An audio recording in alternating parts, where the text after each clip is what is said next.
Okay, can I tell y'all that this man just said, do you remember me? I said, make it make sense to me. He said, we were in the same class in the 6th, 7th, and 8th grade. Pasadena, Jamar, me, you, Naeem, and Sharice.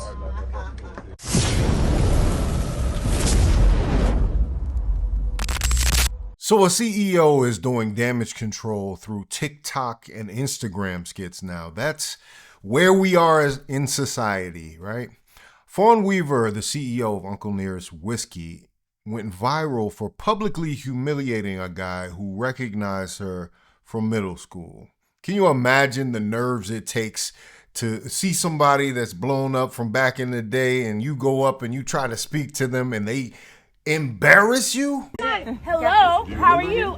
We were just in the same class in 6th, 7th, and 8th grade. Washington. So I'm supposed to remember you? Okay, can I tell y'all that this man just said, do you remember me? From 6th or 7th grade. Make it make sense to me. He said we were in the same class in the 6th, 7th, and 8th grade. Me, you, Naeem, and Sharice. Okay.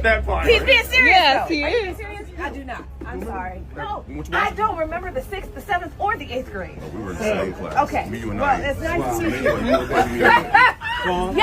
Yo. Hello. Okay. All right.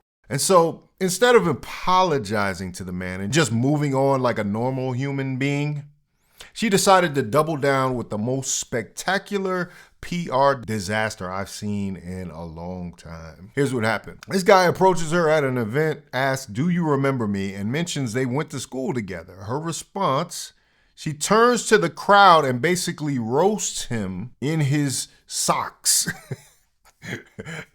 Acting like he's some random weirdo for having the audacity to think she'd remember a peasant like him. But wait, it gets worse. Because when the internet rightfully called her out for being a complete asshole, she claimed she was startled and uncomfortable. You know what doesn't look startled? Turning someone into your personal Netflix comedy special. And you could hear all the hangers-on trying to get her attention, laughing along with her in a very inappropriate moment. But the gentleman, he took it on the chin, and he was a good sport about it. But Fawn Weaver is like, she ran a masterclass in how to make everything worse. First, she releases this written statement claiming she was so scared and confused because she went to 3 different schools and had no idea where this guy would know her from.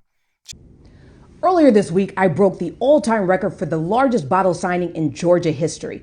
The bottle was by far our highest price point ever in a year when the spirits market is trading down.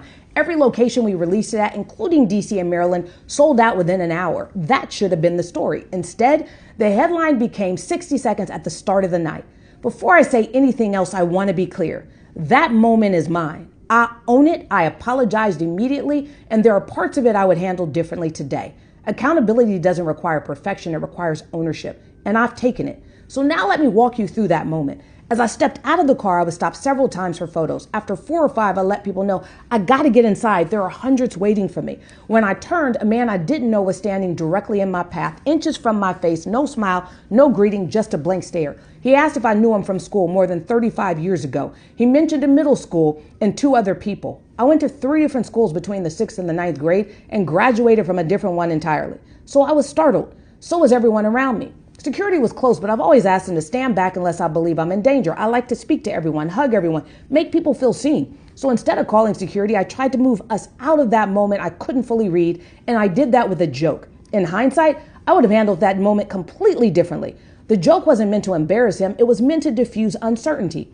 I apologized publicly and immediately and asked for his contact information so I could apologize directly. Friends who were with him said he wasn't embarrassed and actually laughed afterward. The video was first posted by a woman who was in close proximity to the exchange with a positive message about how I handled it, how I stayed more than 4 hours, signing every bottle, taking every picture, spending time with every person who came. Then verified accounts commented. Then online blogs picked it up. And that's when the switch flipped. Within minutes, my comments were flooded. Thousands of them. Not disagreement, coordination. I was on a plane when I saw one comment that read, "You better get off these comments, turn them off, because we're coming for you." I stayed up all Friday night, not so much as a nap. By the time I arrived at Chats in DC for that bottle signing, I'd been awake for 34 hours. One of the reasons they call me the People CEO is because I respond to every DM and every comment. I always have. So I started clicking profiles. There were numerous accounts calling for me to be canceled or boycotted. The majority had no posts or only a handful, none of them personal. Most were private. Almost all were following more people than followed them. They didn't look organic to me. It looked coordinated. And to be clear, I know some real people disagreed with me. That's fair. Thousands of real people also commented, sharing years of positive interactions with me. But you didn't see those comments, not because they weren't there, but because they resolved the tension. The resolution doesn't trend. Over the last 24 hours, I've had people reaching out with encouragement and support, and I appreciate it. But y'all, I've been good. Not because I didn't feel the weight of the moment, but because I understand something that's easy to miss online. What I'm about to explain doesn't erase my mistake. It explains what happened after and why I'm sharing it now. This is Nightcap with Fawn Weaver, where I strip away the drama and the politics, add truth, history, and a little bit of hope served straight up, no chaser. When people hear the word bots, they think of a few fake accounts. That's outdated. On Instagram and Facebook alone, estimates suggest up to 500 million accounts are automated or fake. These networks often target high-profile African-American public figures because racialized outrage travels faster, provokes stronger emotion, and fractures audiences more efficiently. That's algorithm gold. Many of these networks aren't even based in the United States. They're run overseas where it's cheap to operate and easy to regenerate accounts. That's why the profiles look empty, why the bios don't track, why the math never makes sense. Bots don't understand reality. They scrape language, they mimic tone, they miss context. These accounts can like, comment, repost, DM, and trigger algorithms the same way humans do. So when something moves fast, it's not always people reacting. It's systems responding to momentum. Bots didn't create the moment, they amplified it. A bot can't cancel you, but it can make one mistake or one unfortunate moment feel like the entirety of your life. So next time you see a takedown, click the profiles. If they're bots, post one positive comment and move on. Don't argue with the machine. They respond negatively for one reason only: engagement.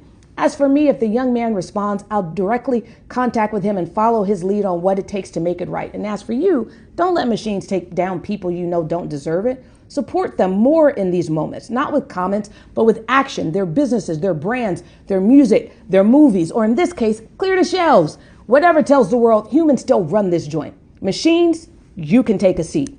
I love y'all. I appreciate you. Every person who came out and said, we know Fawn Weaver, the tens of thousands who I've had interactions with over the last 8 years.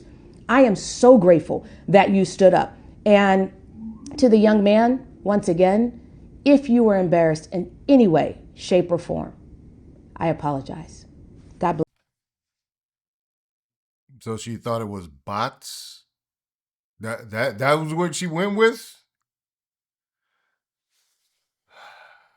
Man, I'm telling you, you couldn't have messed this up worse. And just make it worse and more cringe and more prepared.